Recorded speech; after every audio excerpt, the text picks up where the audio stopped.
So, I'd like to invite Mr. Ertugrul from ASSISTT in Turkey, Michiel Lely from Verint, Emir Susic from Avaya Professional Services, and to help us moderate this panel, Mr. Grion from Forrester Research. Guys, help me welcome them on stage. Bring it up.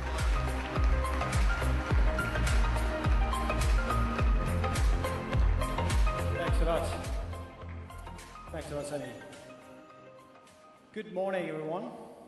Very excited to be here, and I'm honored to be part of this panel of distinguished industry speakers. We're going to talk about customer experience. I think that if you agree that the experience is everything, you're going to have, the onus is going to be on your organization to really understand the desires of customers, of your customers, and then shape the experiences that will deliver the outcome that will satisfy these desires. So we're going to try to do a little bit of different things this morning.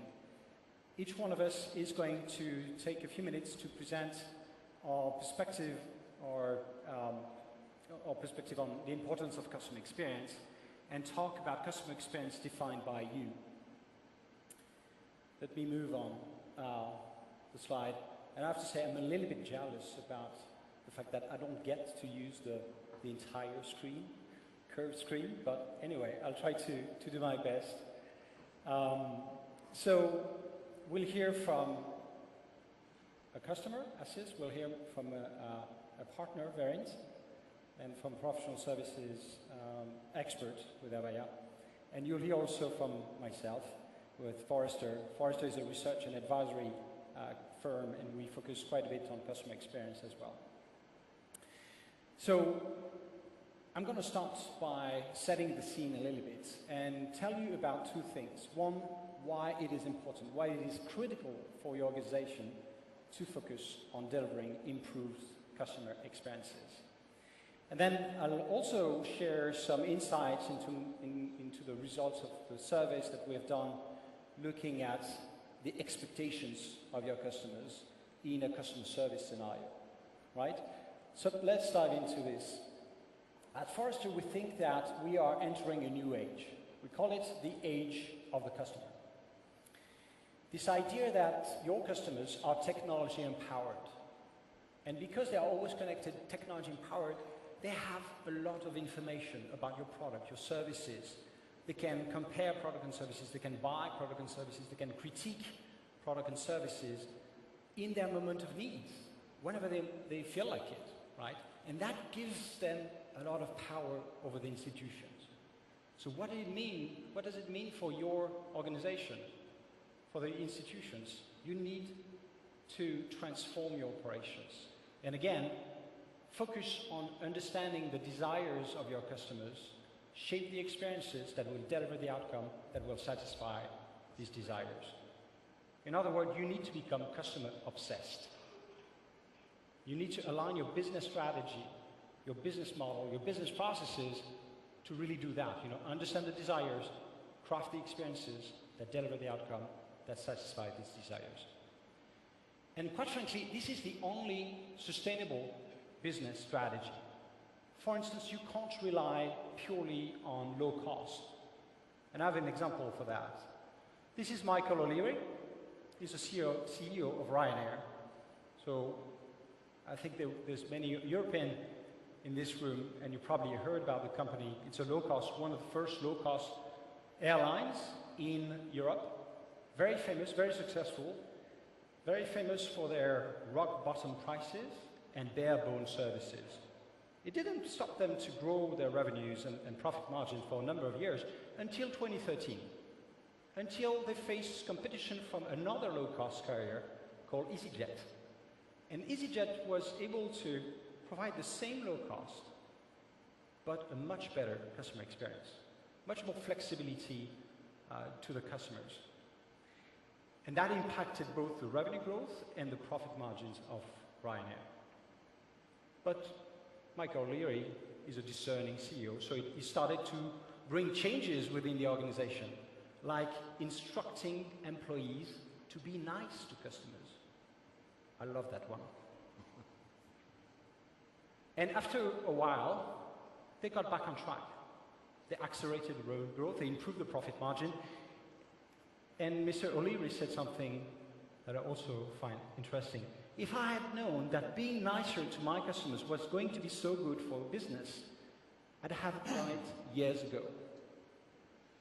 Good customer experience is good for the business. And at Forrester, we have what we call a customer experience index, CX index. It's a customer experience quality measurement framework that we have developed about 10 years ago. And over the years, we have really tried and focused on understanding the correlation in between customer experience quality, customer loyalty, and revenue growth or business impact, right? It's kind of intuitive, right? You deliver experiences that are in line with customer expectations, you get satisfied customers. Over time, these satisfied customers become more loyal, which is good for the business because they buy again. We call that retention loyalty. They buy more, enrichment loyalty, and they become advocate for your brand to their friends and family. But beyond this intuition, we also try to put numbers on this correlation. And I wanted to give you two examples from two countries, two different verticals, and showing the correlation in between good customer experience and revenue growth. So let's start with the UK and the cable industry. We did this survey interviewing customers of these two companies, many companies actually. We interview and we track 900 companies over the globe every year. But in the UK, in the cable industry, we had Sky, who is a customer experience leader, and TalkTalk, who is a customer experience lagger. And we looked at their revenue growth in the period 2010 to 2014 and their customer acquisition as well. And as you can see, the customer experience leader outperforms the customer experience lagger by an order of magnitude on both the revenue growth and the customer acquisition. What the CX index methodology also enables us is to understand what drives the better customer experience. And I wanted to give you a couple of ideas. In the UK, in the cable industry, customers want to have quick fixes to their problems. They want the staff, the resources that they are engaging with about the problems to be empowered to help them. And they also want to have a convenient access to customer service in their moment of need. So when they need it, very quickly they can get help. These are the key drivers for good customer experience in the UK, in the cable industry. Another example, Germany, banking. We look at ING DiBa and Commerzbank. Again, customer experience leader is outperforming by an order of magnitude the customer experience laggard, right? Both in terms of revenue growth and customer acquisition. Here, the key drivers for good customer experience are a little bit different. It's about, is the customer service representative knowledgeable about the products and services that I'm using? Is he able to identify and meet my needs? And is the service, again, available when I need it? Which is also something similar to what we saw in the UK cable industry. So, if you are able to deliver experiences that are in line with the expectations of your clients, you can grow their business, you can accelerate your growth. But let's talk now about your customer expectations. There's actually we can group the customer expectation into three buckets, if you wish. The first one is easiness. So in a customer service environment, it's going to be, can I get access to help, to support in a very easy fashion? I don't have time, quite frankly, nobody wants to call the company to get help, right? Give me the tools, give me the solutions, give me the options to get in contact with a resource very quickly. Second, effectiveness. I don't want to be taken around and for my calls or requests to be escalated from one resource to the next. Fix my problem very quickly, the first time. Get it right the first time. And then a more complex one, which is emotion.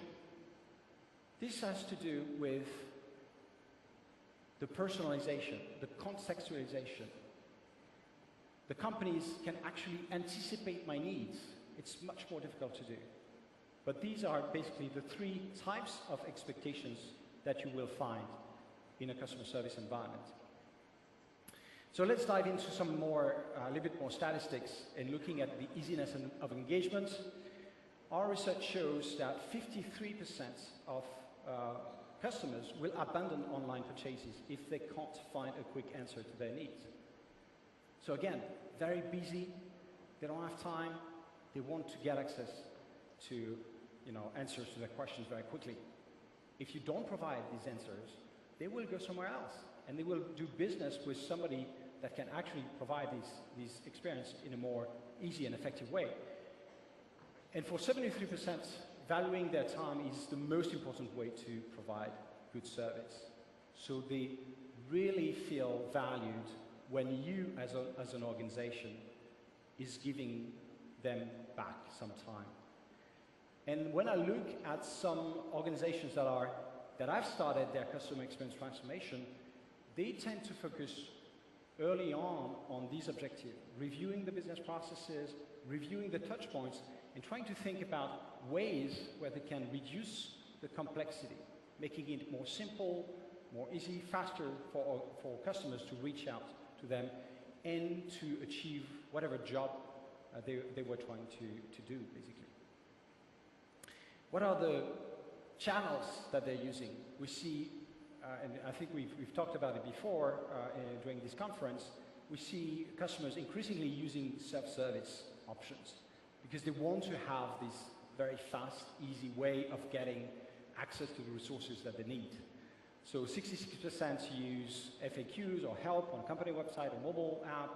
They use online forum, and increasingly, and it's something new, arguably, in the last couple of years, they increasingly use online virtual agents from website or apps as well. They still use phone, by the way, right? But they would use the phone more in order to address more complex questions, more emotionally bound questions, which, when you think about it, it will have a consequence on the length of the conversation, the length of the interactions that your customer service representative will have with their customers, right? And the complexity of the questions to be solved, the access to maybe different sources of information in order to solve these questions. But that gives you an opportunity to really nurture, if you're able to address these questions, that will give you an opportunity to nurture and deepen the relationship that you have with your customers and transform them into more loyal customers. Another thing that we're seeing very quickly is that if they don't find a straightforward answer on self-service channels or options, they will go to a low friction type of channel. And here we see a massive uptake of chat-based interactions or a messenger-based interaction as well. You look at the growth from 30% in 2009 to 65% in 2015. Last but not least, I wanted to basically also give you an idea, and you probably are aware of that already, right? The fact that customers, because they want to have easy access, effective access to support, they will use different options. They will use the web, they will use in person, in the store, they will use, depending on that context, they will use different options, right? For them, it's great because they have now many different channels, many different options that provide them with a lot of flexibility, a lot of easiness. For your companies, it's a real challenge because your companies are not organized, are not structured to handle this kind of complexity. So I want you to think about three things that, as you go on your customer experience transformation journey, three things that you probably need to keep at the back of your mind in terms of the things you need to do in order to succeed in this transformation. First, think about the governance. Think about the leadership. Think about a chief customer officer, basically, that would have the authority to cut across all this internal complexity, different teams, marketing, customer service, sales, and so on. The second is around metrics. There's also a need for a new set of metrics that looks at the experience of customers across the customer lifecycle, regardless of the touch points, but ensuring that employees are incentivized to do the right thing for the customer across the lifecycle. And the third one, I think, is knowledge management and analytics, and your ability to actually track what's happening with these customers across the lifecycle. So, very quickly, in summary, good customer experience is good for your business. Customers expect effective and easy interaction. You need to reduce the time it takes for them to get access to what they need. You need to reduce the frustration. And it will, require an operational transformation for your companies to succeed in this age of the customer. With that, let me move back to the panel. Thank you very much for your patience. So, Arturo, maybe we can start with a little bit of introduction about you and your company, ASSISTT. Yeah, first of all, I want to thank all Avaya team for this great organization, and I'm really excited to be in here. ASSISTT is Turkey's largest call center company by the seat number. We have 25 locations all around Turkey, and we have about 10,000 employees, and we have, you can see, over 100 million calls per year. It is the sister company of Türk Telekom, so the main customer is Türk Telekom. It's Turkey's leading telco operator, and also the other big customers are Turkish Airlines, Ministry of Health, other ministerial organizations. This is ASSISTT, and I'm the IT director of ASSISTT, kind of CTO, directly reporting to the CEO. I'm saying this because all my shares here is based on the real life experience. We are facing this every day in every customer, in every client. Thanks a lot for that. So I'm curious, some of the trends that I was talking about, do you see them happening in Turkey as well? I mean, yeah, in Turkey, all the customers are generally the same. It doesn't different in Turkey or in the US. Your answer is yes, but before going further, I think we have to redefine the customer. What's the customer? For example, a refrigerator can be a customer in next few years, because of the Internet of Things stuff. They can order milk, a bottle of milk from somewhere. So we really redefine the customer, and also we really redefine the experience, I think. Things are changing too fast now. And as an example, for example, to implement a CRM system generally takes 2 years, around 2 years, if it doesn't fail. Think about 2 years. 2 years ago, I had, for example, iPhone 4S. Now, if you look at that device, it looks like something ancient. Nobody waits here for 2 years. And another example, in 2 years, in the past 2 years, we all faced the rise of social media. The social media is quickly transforming the conventional communication methods. And also, it's not just transforming, it is quickly replacing it, and also it is redefining the communication styles. According to me, it's not an academic research, but it's just my observation. Social media is a different kind of communication. I mean, people are not just looking for a solution to their problems, they're also looking for fame, looking for popularity. They are seeking and chasing for retweets and reposts. We call that self-efficacy. Yeah, we can define different names for this, but this is a phenomenon. And, this is making things a bit complicated. In social media, people are more sarcastic, more humorous, and please don't offend, they're more arrogant. They're not just seeking solution for their problems, they're also, as I said, seeking for fame and popularity. This makes things a bit complicated, and it's not easy to, can I say, to touch people like the face-to-face communication. They are demanding something from you, or they are complaining about something on the eyes of the other people, and you have to take actions on the eyes of the others. So this makes things more harder.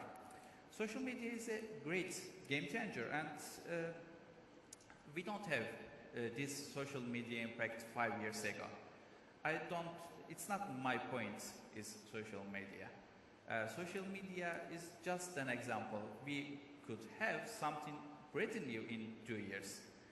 My point is, everything is changing. The customers are changing, the way of communications are changing, the needs are changing, you know, the styles are changing. So that's why we need to be agile. We need to be more quick to answer this kind of questions and needs. And this is why we need, this kind of solutions like Oceana. We have to be agile to understand the customer, to face the customer needs. So let me jump on that. I mean, so agile, I understand the need to be faster, right? But you need to be faster and moving faster in the right direction. So how do you ensure that you're actually moving in the right direction, getting, you know, the pulse of the customer and what they need? And, you know, it's probably related to your customer experience measurements, approaches as well. Yeah, it's a nice question. There's no right direction. There's a direction that customers brings us. Yeah. Customers are changing, and they are forcing us to change. And as I said, we don't have years to reflect. We have days, months to understand the customer needs. And I think you are asking about how we can understand the customer needs. As I said, customer needs differs from clients to clients. For example, in ASSISTT we have Türk Telekom as a client, and also we have Turkish Airlines as a client, and they need different expectations. A Türk Telekom customer has different expectations, a Turkish Airlines customer has different expectations. And also, we have a great project with Ministry of Health in Turkey. Any Turkish citizen can dial any number, a number all around to Turkey, and make an appointment for any doctor. This is a huge operation, and this means half of the Turkish citizens once a year is touching us, calling us. And they have a different kind of customer, and they have different expectations. So how do we measure this? We use technology. We have speech analytics systems, very powerful speech analytics systems. We can grab the information from their calls. You know, human beings are talking creatures, so we tend to express our feelings by talking, and we seek solution by talking. And without the tools like speech analytics, you are kind of blind, because customers are talking about many things. They can provide information about your competitors, they can complain about something, they can seek for solution, they need information for any campaign that you provide for them. If you don't have this kind of solutions, you can really miss this. You can just have some notes that some agent takes on some CRM system. So do you see that capability as a competitive advantage? Yes, exactly. But this is another problem. You know, if you have this mess of data, you have to understand how to use it. You find ways to use it. And also we developed a middleware to collect information from speech analytics, from the customer past customer interactions, and the other CRM systems. We grab all this information and create a set of calls to evaluate. We have a great call evaluating team called quality management team, and they are evaluating the calls. They try to understand what the customers are expecting from us, and what are they complaining about, what are the problems, what are the main problems. And we share this information with our clients. In the past, I mean the 5 years or 10 years ago, there are different and separate entities. There were a call center that customers call and the client who produce the products for the customers, but this times doesn't allow this. We have to get more engaged. This is not just, I don't mean the engagement between our customers and our clients. We also need their hands on our systems. We have to provide the self-service solution for not just our customers, also for our clients. And also we need the expertise of these Avaya-like global companies, and also, for example, in Turkey we are working like partners. Avaya team always coming and going, and we are searching for new challenges for new solutions for new challenges provided by our customers and clients. Thanks, Arturo. I think it's a great experience of operational transformation, you know, what you need to do in terms of processes, transformation, skill set as well. I want to keep us moving. Michael, I was talking about one of the trends that we're seeing, you know, with customers using self-service but escalating to human interaction through the phone, basically. And I think your company did some very interesting research on how do you balance the human and digital components of the experience. Okay, thank you, Fred.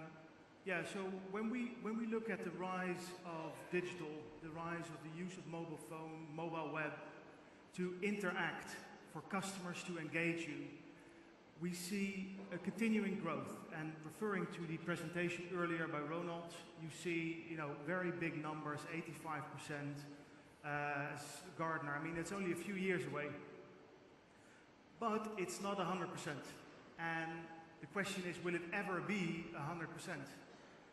So as a company serving consumers, but even in B2B, the question is, which interactions to go digital with, which interactions does your customer want to self-serve on, and which interactions require a human touch.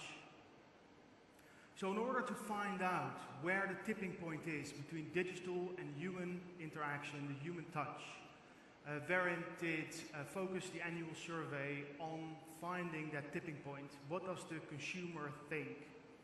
So we did a survey across 24,000 consumers and 1,000 companies to get a better understanding where the tipping point lies, right? And I think, you know, one of the outcomes is that it is still very much essential to the consumer that there is a human element to the engagement. In fact, most consumers want to have the option of human touch. So even if I book my ticket on EasyJet, whatever, argument's sake, I want to know that if there is a problem, I can interact with somebody. There is somebody to provide additional support. And that remains the case. Across the board, across different verticals, we see the same kind of numbers coming back. And in fact, that human touch is a very important driver for loyalty. As we see across different markets, across different verticals, a lot of organizations struggle with the new concept of loyalty. Some say that through the engagement of sort of new generation, millennials, centennials coming through as well, that loyalty is dead. I don't think loyalty is dead, but loyalty is changing. Because of the point that Fred made earlier, you know, the balance has shifted. It's the consumer that drives the engagement, and that's scary. But the human touch is very much an opportunity to drive loyalty. The human touch is the glue in the relationship between you and your customer.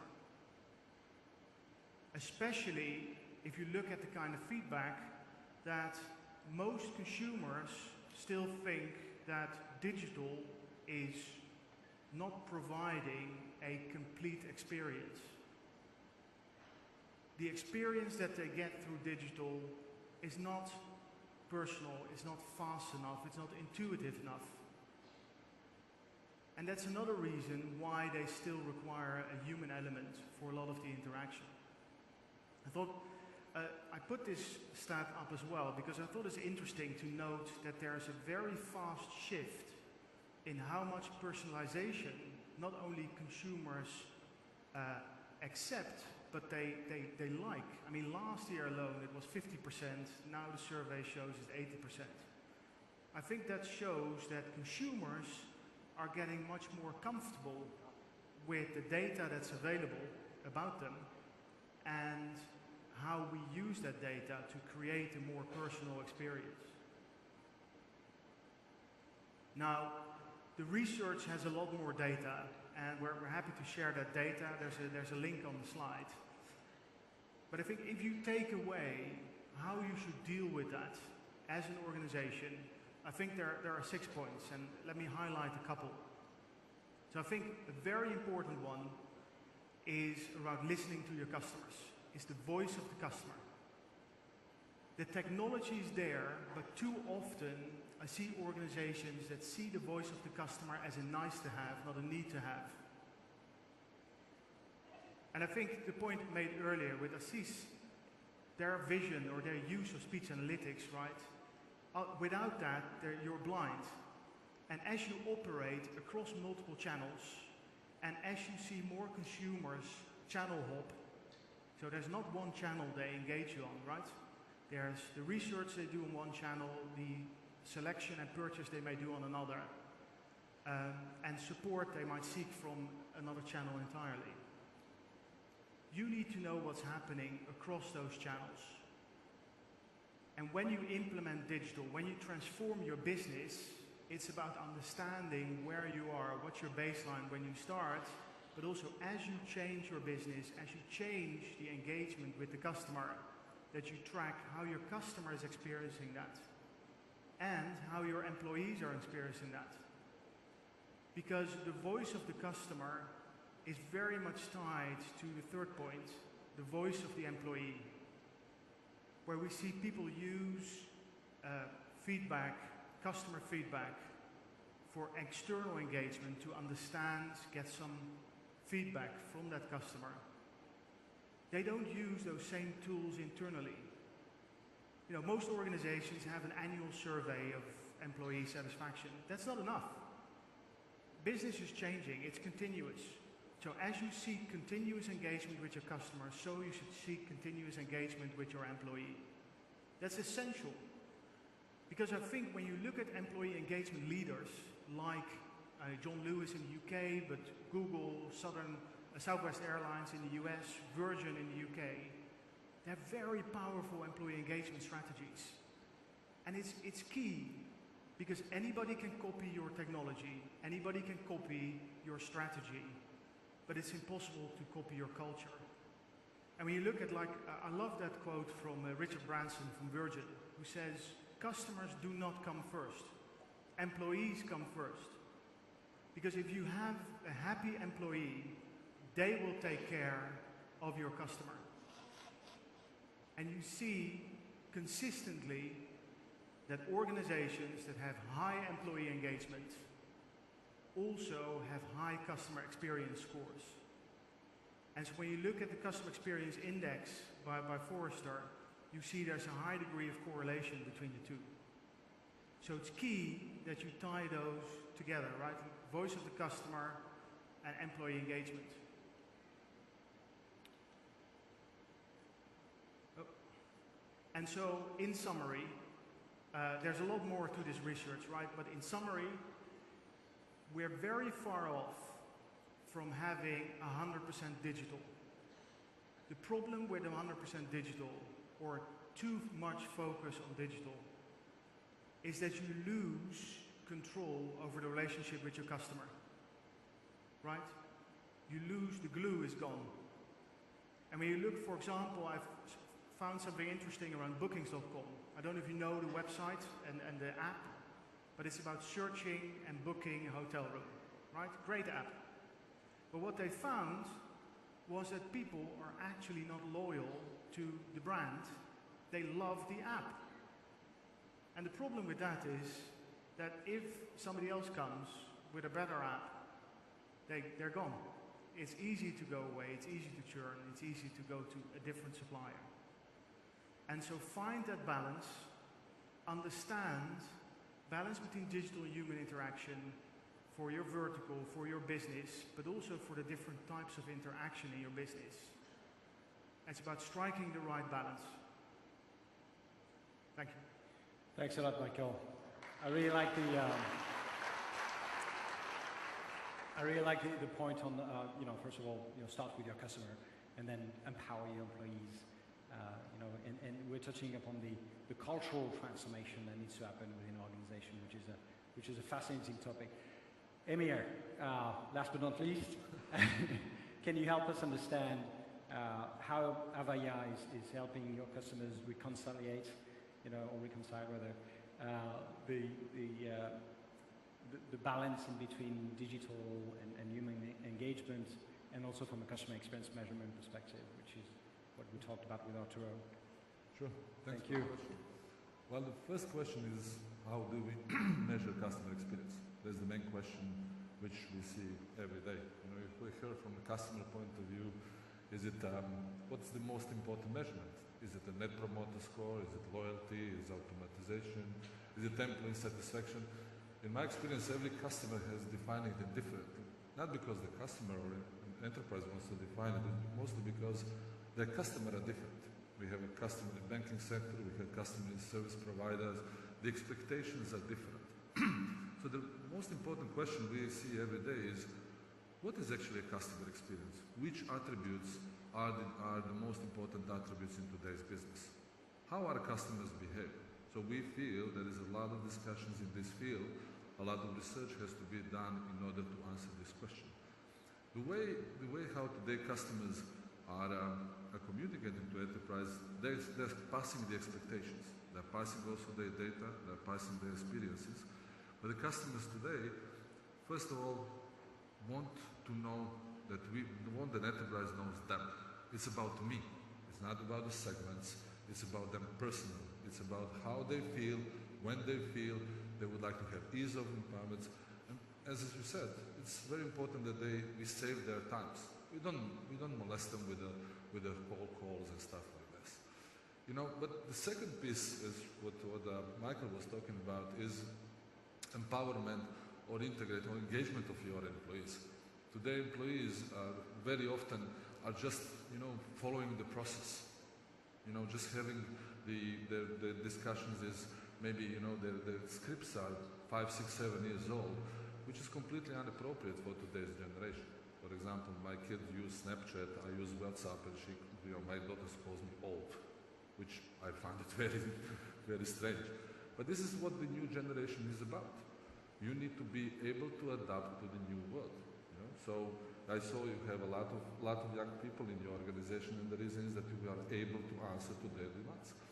So the next step is about the platforms. You heard us talking about democratization and the DX platforms. They have to be open. They have to be able to be integrated. And most of all, they have to create an automatization of actionable insights. Because the next point is the back-end systems where the magic. Whoops. It seems that I'm too big for this. Okay. The next step in this integration between the platforms of digitalization and the back-end is where AI happens, where advanced workflow happens, where the bot happens. It's end-to-end management. All of those elements are all coming together. And of course, you have the infrastructure layer. So at the end of the day, customer is passing his expectation and expects that our systems are all coming together and provides the service. So if I look from what the customer experience is actually a two-way communication. Its customers are passing their requirements to the enterprise, and enterprise is passing their experience to them. Where usually magic happens is when those two worlds come together. If the expectation of the customer and expectations of the enterprise are matching, this is where the magic happens. And And I see a lot of customers focusing only on the enterprise or inside out versus the outside in. And that holistic view of the customer experience is extremely important to make it happen. There's a lot. So let me focus on the glue. Let me focus where we as Avaya or professional services, to answer your question, is bringing the value. The first, we are optimizing the channels. But if you think about the employees, don't think about just the employees in contact center. It's everybody. Your slide that you saw before, the people are changing their channels. They are asking for. They go through social media, they go to voice and back forward. And if you don't have a holistic view and everybody have the same experience in your company, a lot of time you're simply going to lose the experience. Because I can be fantastic in one channel, but terrible in another. If we don't speak as one unified organization, we will definitely not fulfill the expectation of the customer. They demand a holistic experience. The next interaction is between backend systems. You heard Ronald talking about machine to machine, and it's absolutely important that this integration is very strong. You heard us talking about platforms and ability to integrate, to enable the employees, to your point, Michael, is extremely important. Because if you don't give the data to your employees and enable them, empower them to communicate in a proper way, again, you're going to miss the ability for the good customer experience. And the last but not least is analytics piece. Yeah? Today, analytics is not only about how many calls I answer. That's really not about this. It's about actionable insights.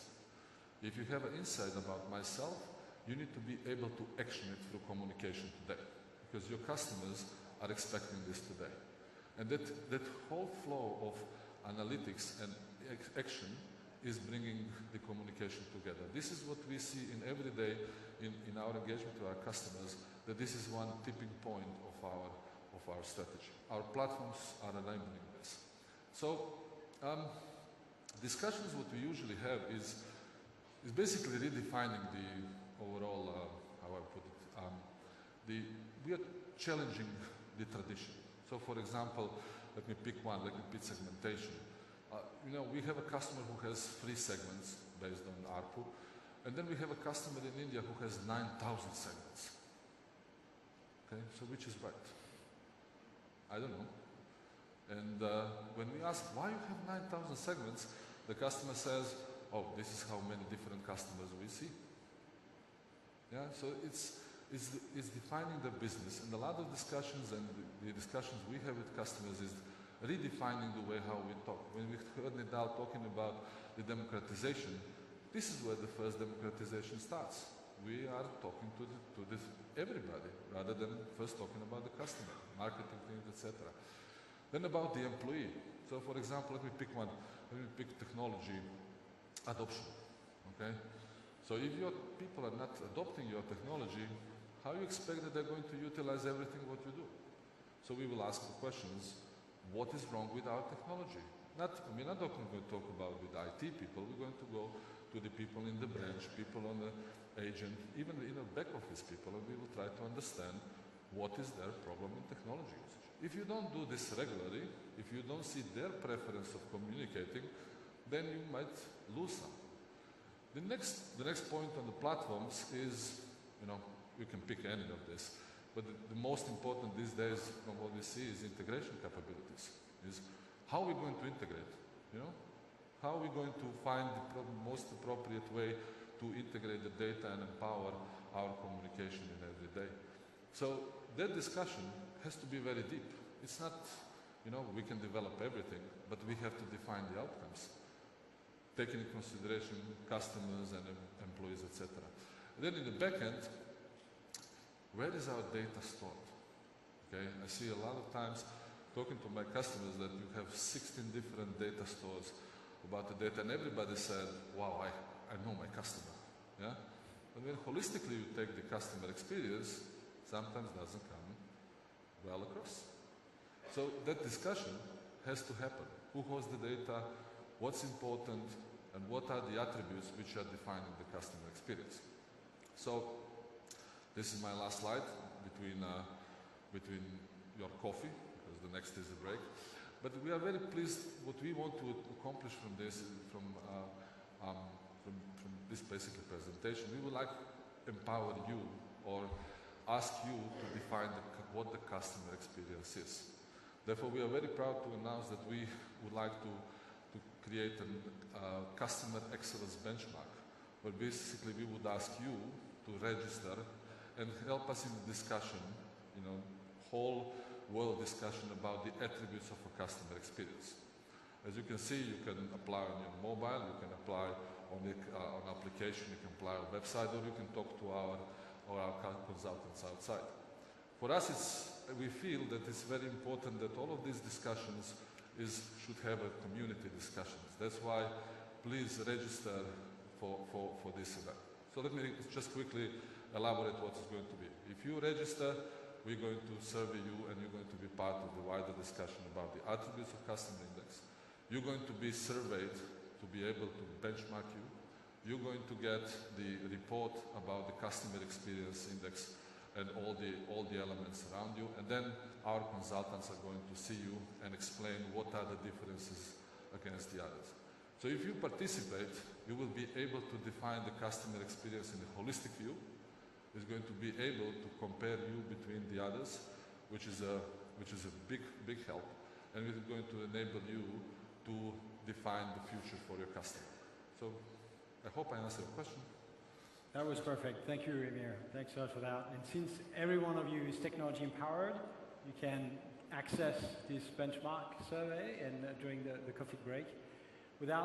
Let me thank you, gentlemen, for your time and for your insights. It's been great talking to you, and join me in thanking the panel for their participation. Thanks a lot. Thank you.